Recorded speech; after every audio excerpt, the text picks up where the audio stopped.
Interesting, because I enjoy hearing about those experiences, but you know, kind of like been there, done that, not that interested at this point in having some kind of major psychedelic experience.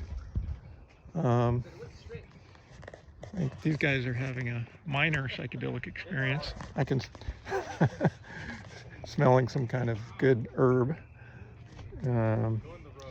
Anyway, so it's like, yeah, it's experience. It's a tricky word, experience, because like non-duality teachers will use it, but it's interpreted in different ways. Like the experience I was trying to point to in that first video is more like the experience of experience itself. Like, what is experiencing?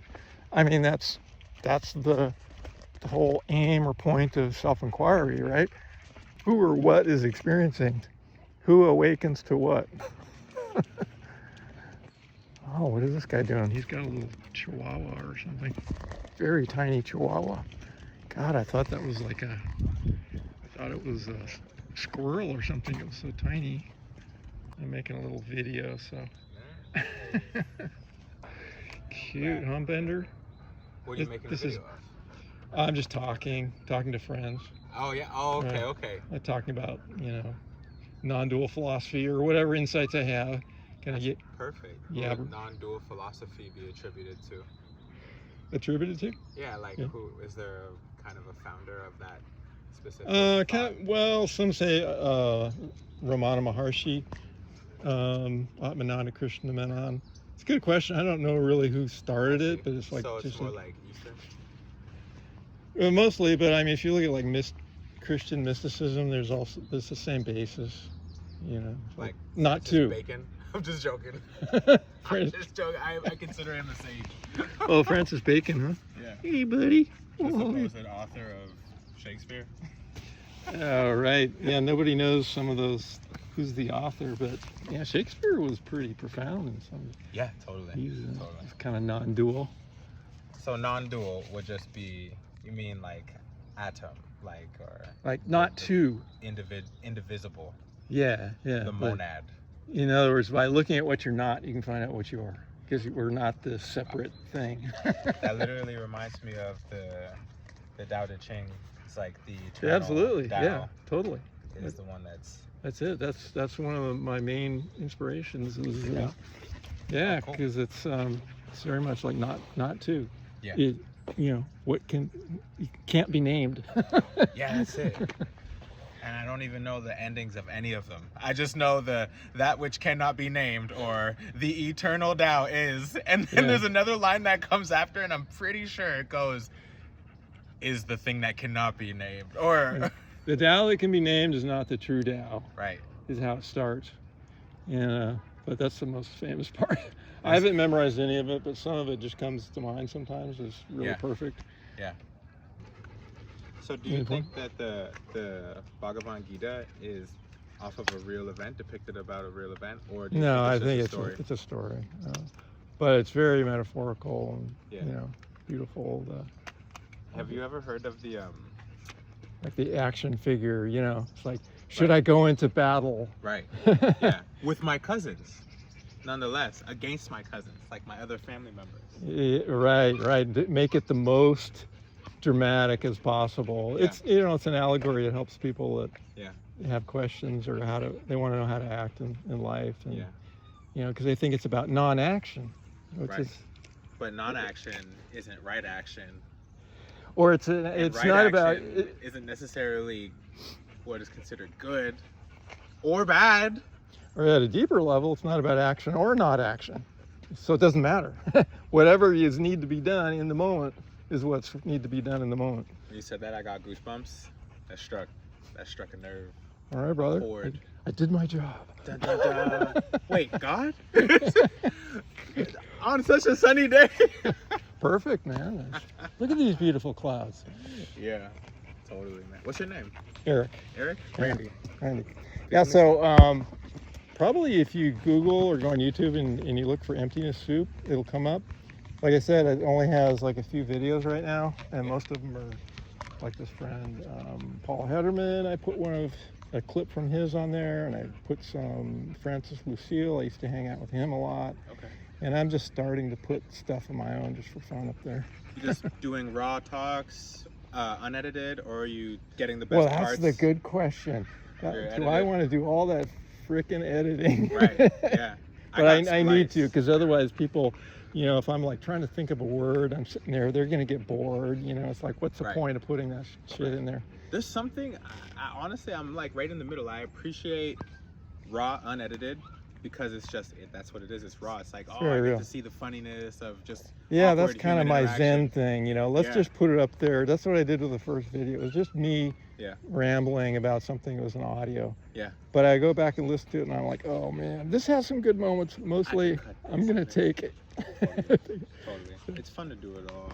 I like that. So on the videos that you have up there, I guess I'll check them out. But do you do like interviews with people, or you just kind of? Not yet, but that's kind of the idea. I'd like to, you know, maybe I'll do interviews.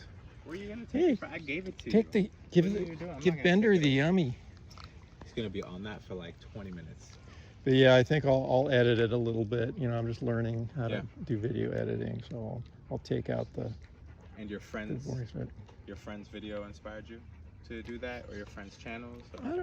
I don't know. It's just like I have all these conversations with friends or teachers or whatever, and then I see that people don't understand, or they have a question, or I just want to respond to what they're saying. Yeah. Like they'll leave me audios that go on and on and on. It's kind of like they're defending some position or something, and so I don't want to get into it. I just want to say the truth and be free, you know. Right. So I'll just do this, and it was kind of like taking some notes spontaneously, and then that was fun. So I'll just start from there. Gonzo non-duality. Gonzo non-duality. You might be too young to know what Gonzo is. I've heard of Gonzo. Hunter Thompson, you know? No. I was thinking of the place in Carlsbad right now. What's that? It's just called Gonzo. Really?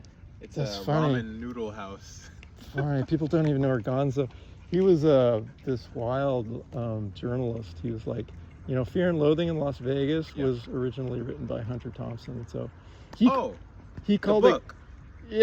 So he called it Gonzo journalism.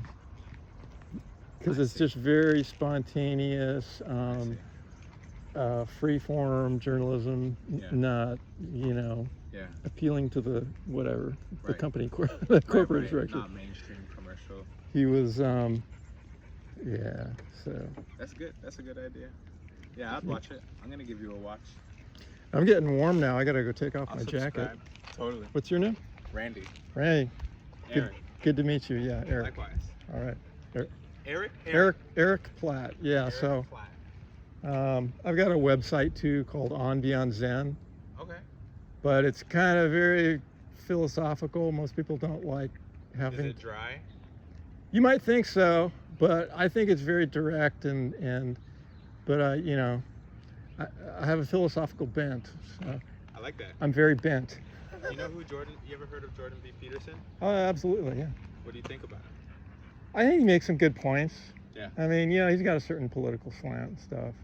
Yeah, and he's more coming from like psychology, but he's very broad, you know. And he goes pretty deep into broad but deep. Judeo-Christian history and all this kind of stuff. Yeah, like the Epic of Gilgamesh and all that stuff. But I like that he's not afraid of controversy. I love that. You know. Me too. That's my favorite part. In fact, it's a lot of what inspires me is those kinds of like core debates. It's like that's where the meat is. Yeah. And you know that there's something really key there. If there's all this resistance and fear and anger and frustration and argument about it, something's underneath there that needs to be looked at. Exactly. Or else why would it be so... It's a hot point, yeah. Exactly. Yeah. The transgender topic that he's speaking on, I find it, man, it's incredible how it's almost like people aren't listening to what he's saying.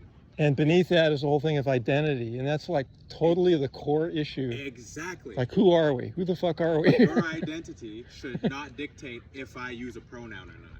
And that's my favorite. I love that. I mean, dude, it's non-dual, because if you go deep enough, it's like, who am I? Really? Am I my gender? Am I my sex? Am I my body? Exactly. Am I this thing I get attached to and defend and attack? Exactly. So it's Oh all my good. God.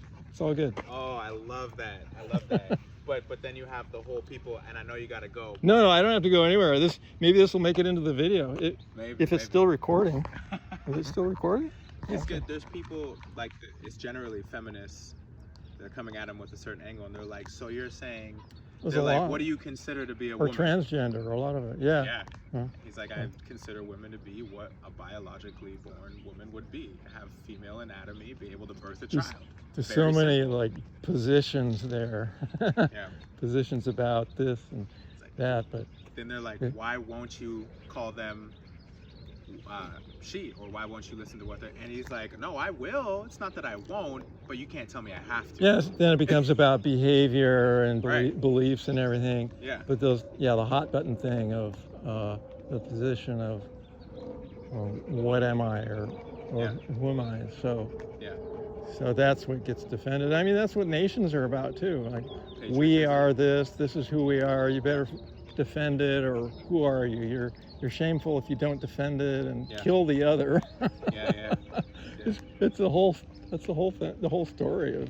Yeah, that's literally happening right now. It's what makes- Palestine, Israel, Right. or What makes the Congo. world go around? Democratic Republic of Congo, Everywhere. cobalt, Everywhere. diamonds, bloodstones. It's been going on forever, practically. all the time, for sure.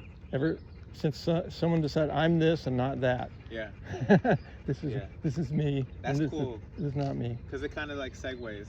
Because somehow we ended up talking It all- about identity and then the countries and It all patriotism. interconnects. It all comes Totally. from the same root.